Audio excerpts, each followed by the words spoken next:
Selamat pagi anak-anak, apa kabar? Semoga kalian sehat selalu ya. Hari ini kita akan membahas pembahasan yang baru, yaitu pertumbuhan dan pembangunan ekonomi.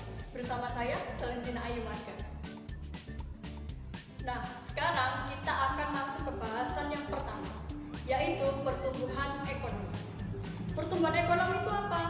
Pertumbuhan ekonomi merupakan proses perubahan kondisi perekonomian suatu negara secara berkesinambungan untuk menuju keadaan yang lebih baik pada periode tertentu. Pertumbuhan ekonomi dapat digunakan untuk mengukur perkembangan atas negara tersebut.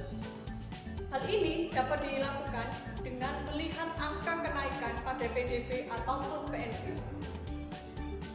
Nah, sekarang kita masuk ke bahasan kedua, teori pertumbuhan ekonomi. Teori pertumbuhan ekonomi ada 5. Yang pertama, teori klasik, teori neoklasik, teori neo-Keynes, teori Rostow, dan juga teori Karl Popper. Terdapat 2 tokoh klasik yang mengemukakan teori pertumbuhan ekonomi. Yang pertama, Adam Smith. Adam Smith menulis buku yang berjudul An Inquiry into the Nature and Cases World of Nations. Buku tersebut memuat pendapat Adam Smith terkait cara menganalisa pertumbuhan ekonomi melalui 2 faktor, yaitu faktor output total dan faktor pertumbuhan penduduk. Pertumbuhan output total ditentukan oleh 3 variabel, yaitu sumber daya alam, sumber daya manusia, dan persediaan kapital atau modal. Sementara itu, pertumbuhan penduduk berperan dalam penentuan luas pasar dan laju pertumbuhan ekonomi. Kedua, David Ricardo. David Ricardo mengemukakan pertumbuhan penduduk menurunkan produk marginal karena terbatasnya jumlah tanah. Pernyataan tersebut dikenal dengan The Law of Diminishing Returns. Peningkatan produktivitas tenaga kerja memerlukan kemajuan teknologi serta akumulasi modal yang cukup. Teori neoklasik. Terdapat 3 tokoh yang mengemukakan teori pertumbuhan ekonomi. Yang pertama, Joseph L. Schumpeter. Buku yang berjudul The Theory of Economic Development karya Joseph A. Schumpeter membahas peran pengusaha dalam pembangunan. Joseph menyimpulkan, proses pertumbuhan ekonomi merupakan proses inovasi yang dilakukan oleh inovator dan wirausahawan. Yang kedua, Robert Solow. Robert Solow mengemukakan pertumbuhan ekonomi adalah rangkaian kegiatan yang bersumber pada manusia, akumulasi modal, teknologi modern, dan hasil. Teori neo-Keynes. Tokoh yang dikenal dalam teori neo-Keynes adalah Roy F. Howard dan F.C.D. Domer. Kedua tokoh tersebut mengemukakan adanya pengaruh investasi pada permintaan agregat dan pertumbuhan kapasitas produk yang dapat meningkatkan pertumbuhan ekonomi. Menurut teori ini, penanaman modal menjadi komponen yang sangat penting dalam proses pertumbuhan ekonomi. Teori Rostow. Rostow menggunakan pendekatan sejarah untuk menjelaskan proses perkembangan ekonomi dalam suatu masyarakat. Proses pertumbuhan ekonomi dalam masyarakat berlangsung melalui tahap berikut. Pertama, masyarakat tradisional. Kedua, tahap prasyarat tinggal landas. 3. Tahap tinggal landas. 4. Tahap menuju kedewasaan. 5. Tahap konsumsi tinggi. Teori Karl Popper. Karl Popper membagi perkembangan ekonomi menjadi 4 tahap. Pertama, Produksi untuk kebutuhan sendiri atau rumah tangga tertutup. 2. Perekonomian sebagai perluasan pertukaran produk di pasar atau rumah tangga kota. 3. Pada perekonomian nasional, peran perdagangan semakin penting atau rumah tangga negara. 4. Kegiatan perdagangan telah meluas melintasi batas negara atau rumah tangga dunia. Kita masuk pada bahasan yang ketiga, yaitu pengukuran pertumbuhan ekonomi. Rumus dari pengukuran pertumbuhan ekonomi yaitu PDB pada tahun yang sedang berjalan ini dikurangi PDB tahun sebelumnya dibagi pada PDB tahun sebelumnya.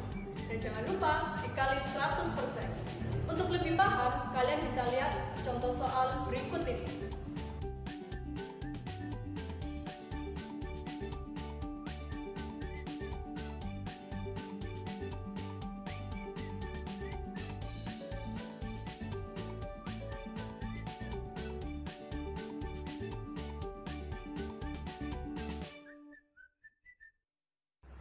Nah, bagaimana? Sudah paham kan dengan pembahasan hari ini? Kalau sudah paham, sekian ya, dan sampai jumpa di pertemuan selanjutnya. Nah, sekarang kalian sudah paham kan tentang pertumbuhan ekonomi? Kalau gitu, kita lanjut ke pembangunan ekonomi ya. Pembangunan ekonomi itu merupakan usaha untuk meningkatkan pendapatan per kapita suatu negara dengan mempertimbangkan tingkat kesejahteraan masyarakat, tingkat pertumbuhan masyarakat, dan juga perubahan mendasar dalam struktur perekonomian. Kita masuk ke faktor-faktor yang mempengaruhi pembangunan ekonomi. Faktor-faktor yang mempengaruhi pembangunan ekonomi dibagi menjadi dua. Yang pertama, faktor ekonomi dan faktor non-ekonomi. Faktor ekonomi dibagi menjadi 4. Yang pertama, sumber daya manusia, sumber daya alam, modal, dan juga kemajuan teknologi. Sekarang kita akan membahas tentang sumber daya manusia. Sumber daya manusia merupakan pelaku dalam kegiatan perekonomian. Mengapa demikian? Karena dengan sumber daya manusia akan memberikan ide, gagasan kreatif, keterampilan, dan juga sikap mental yang positif. Sekarang kita masuk pada sumber daya alam. Sumber daya alam digunakan sebagai bahan baku dan juga sumber energi pada kegiatan ekonomi. Apabila suatu negara memanfaatkan sumber daya alam dengan baik, maka akan memberikan pengaruh pada pembangunan negara tersebut. Selanjutnya, kemajuan teknologi. Kemajuan teknologi mendukung secara efisien dan efektivitas pada produk barang dan jasa dalam pembangunan ekonomi. Kemajuan teknologi memberikan dampak yang besar pada perekonomian suatu negara. Ketika negara tersebut pada masa lalunya mengalami kesulitan hal dalam melakukan berbagai kegiatan ekonomi, dengan kemajuan teknologi mampu mempermudah, mempersingkat, dan membuat praktis pada kegiatan ekonomi tersebut. Selanjutnya, modal. Modal bersumber dari tabungan masyarakat, swasta, dan juga pemerintah.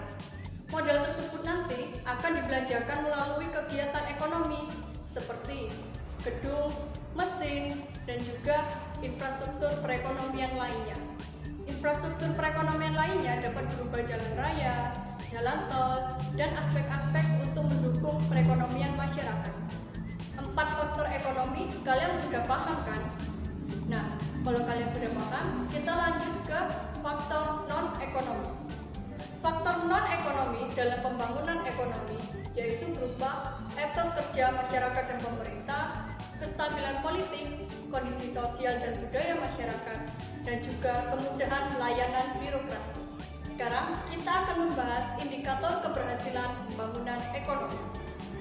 Indikator keberhasilan pembangunan ekonomi dibagi menjadi 2. Yang pertama, indikator moneter dan indikator non-moneter.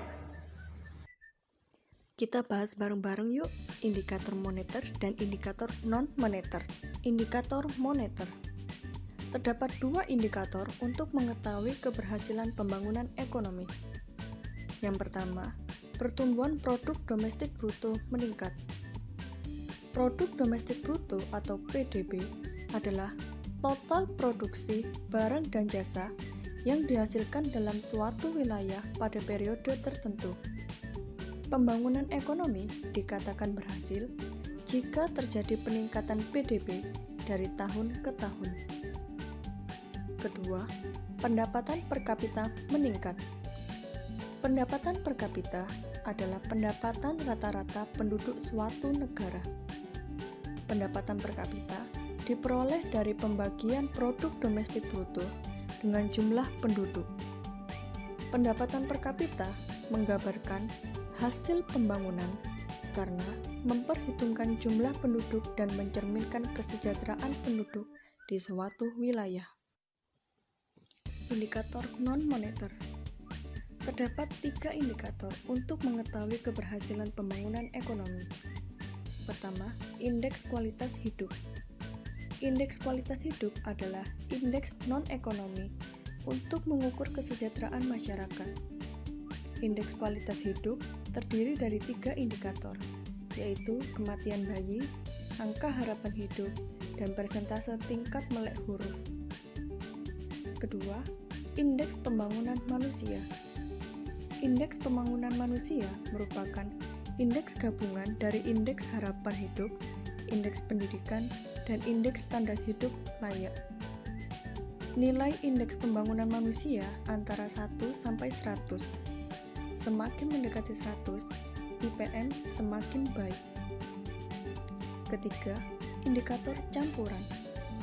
Pada tahun 1992, Badan Pusat Statistik atau BPS mengembangkan suatu indikator kesejahteraan rakyat yang disebut indikator Susenas atau Survei Sosial Ekonomi Nasional. Dari tahun 1992 sampai 2016 terjadi penyempurnaan indikator sesuai perkembangan zaman. Indikator Susenas meliputi data berkaitan dengan kondisi sosial ekonomi masyarakat yang meliputi kondisi kesehatan, pendidikan, fertilitas, keluarga berencana, ketenagakerjaan, perumahan, dan kondisi sosial ekonomi lainnya. Keberhasilan pembangunan ekonomi dapat dilihat dari peningkatan dan perbaikan pada bidang-bidang tersebut. Nah, bagaimana? Sudah paham kan dengan pembahasan hari ini? Kalau sudah paham, sekian ya, dan sampai jumpa di pertemuan selanjutnya.